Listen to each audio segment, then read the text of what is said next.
These were potters, and those that dwelt among plants and hedges. There they dwelt with the king for his work. 1 Chronicles 4, verse 23.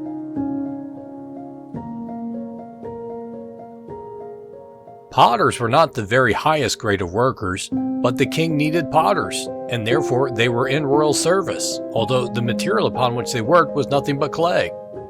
We too may be engaged in the most menial part of the Lord's work, but it is a great privilege to do anything for the king, and therefore we will abide in our calling, hoping that although we have lien among the pots, yet shall we be as the wings of the dove covered with silver, and her feathers with yellow gold.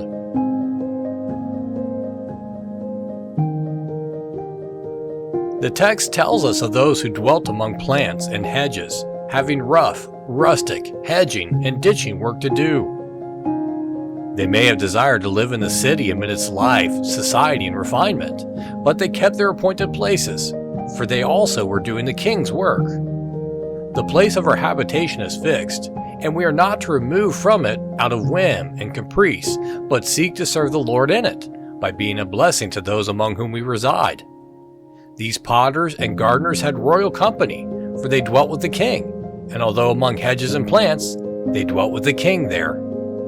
No lawful place or gracious occupation, however mean, can debar us from communion with our divine Lord. In visiting hovels, swarming lodging houses, workhouses, or jails, we may go with the king.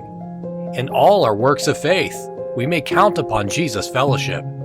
It is when we are in his work that we may reckon upon his smile.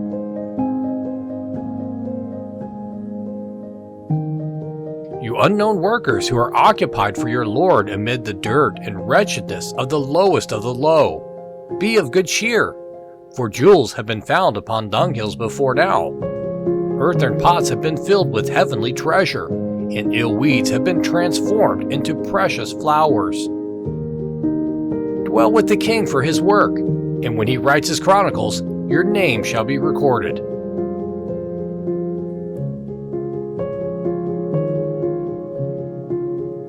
These were potters, and those that dwelt among plants and hedges. There they dwelt with the king for his work. 1 Chronicles 4, verse 23.